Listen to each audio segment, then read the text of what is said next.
हरे कृष्णा।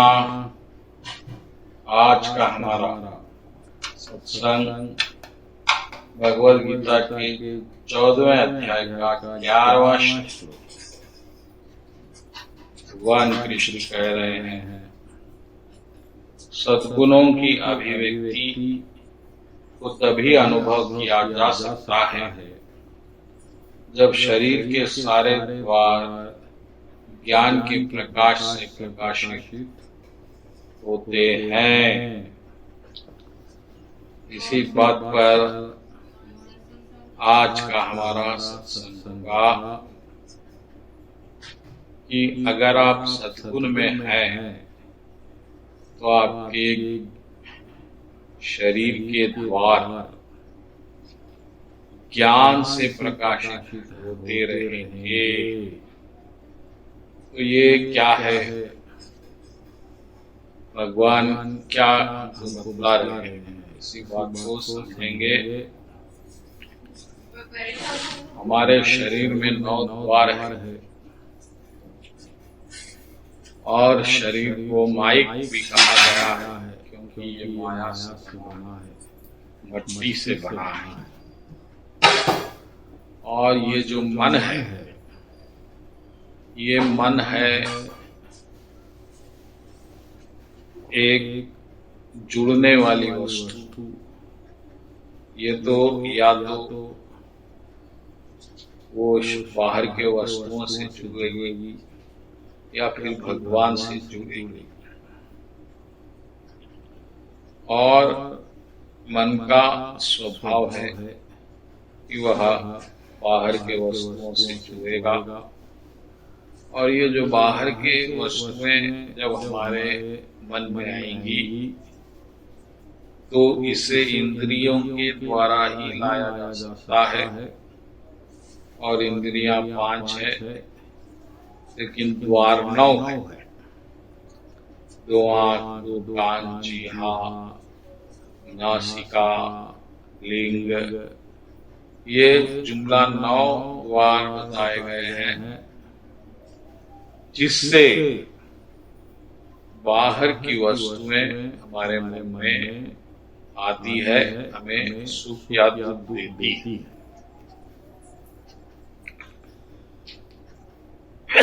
ये है बाहर की वस्तुओं का सुख जिसको हम आजीवन महसूस कर रहे हैं, भोग रहे हैं, सुखी हो रहे हैं या दुखी हो रहे हैं। अब इसमें ये जो सुख है, ये सुख भी 3 प्रकार के रहेंगे, तमा, रजा, सात्विक। तमा का सुख है नशे का सुख, शराब, सिगरेट, गांजा, नींद, आलस, ये सब तमोगुण के सुख है। इसके ऊपर आता है रजोगुण का सुख। रजोगुण का सुख मैथुन और परिवार के संबंध, राग गुण, राग द्वेष, ये जो गुण है ये रजोगुण के गुण है। और इसी रजोगुण में पूरी दुनिया डूबी हुई। तो या तो मन को सुख चाहिए, वो चाहे तमोगुण में हो या रजोगुण में हो। लेकिन एक और सुख होता है जो सात्विक गुण में होता है। सात्विक गुण का अर्थ है ज्ञान। और क्योंकि अज्ञान ही मोह है और माया है, तो ज्ञान जो है आपको इससे अलग करेगा। अब देखिए, पूरी दुनिया शरीर को ही को समझकर भाग रही है, दौड़ रही है, लेकिन ये विचार कोई नहीं कर रहा है कि ये शरीर कहाँ से आ गया और मुझे क्यों दिया गया, मुझे क्या करना है।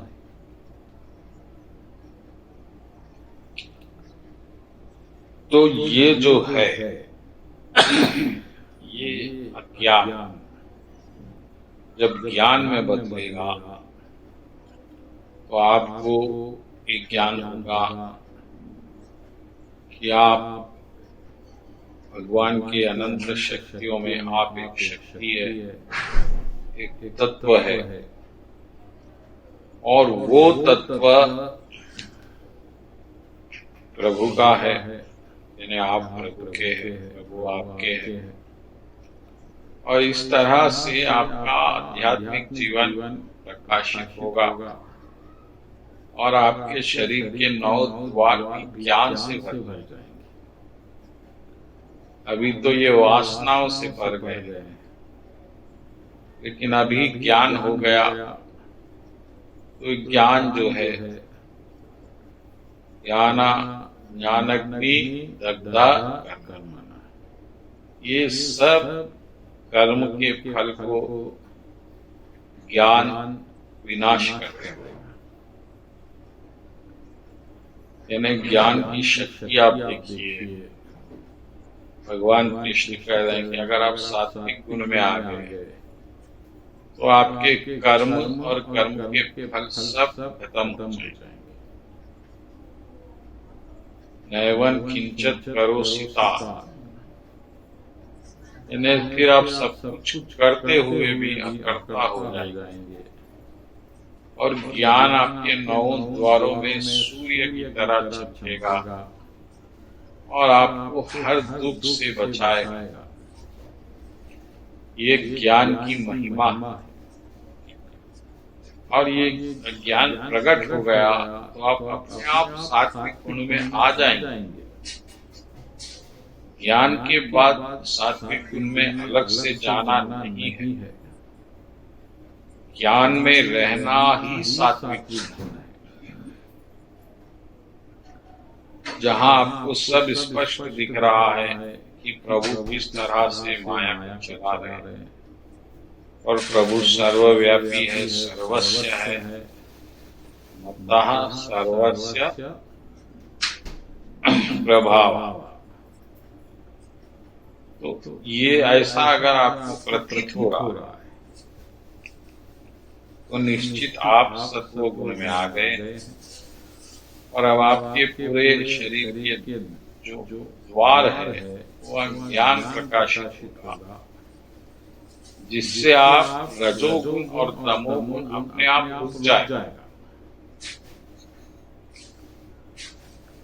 फिर रजोगुण के बंधन और तमोगुण का नशा आप पर हावी नहीं होगा, और इसका ये परिणाम होगा, पहले तो आप भौतिक सुख से भर जाएंगे और फिर आध्यात्मिक शांति को भी प्राप्त करेंगे। आध्यात्मिक शांति भी इम्पोर्टेंट है।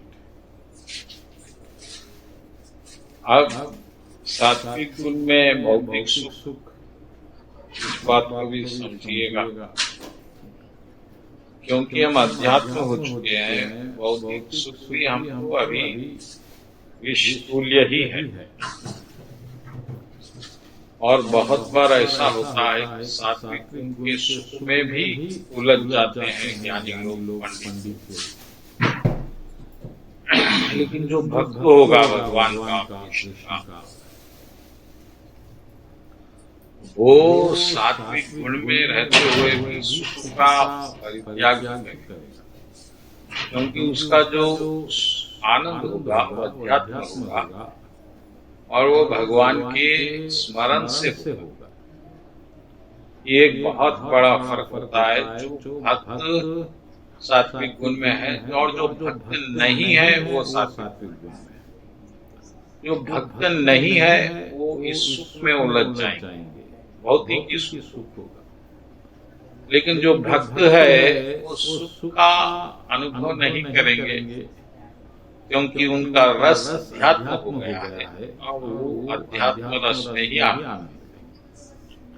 बस इस बात का याद रखिए कि सात्विक गुण में आने का मतलब है कि भगवान का आनंद लेना, भगवान के लीला का, गुणगान का, भगवान के नाम स्मरण का, नाम संकीर्तन का। तो आप समझो अब सात्विक गुण का फायदा उठा रहे हैं, वरना सात्विक गुण भी व्यर्थ है। बोलो कृष्ण कन्हैया लाल जी।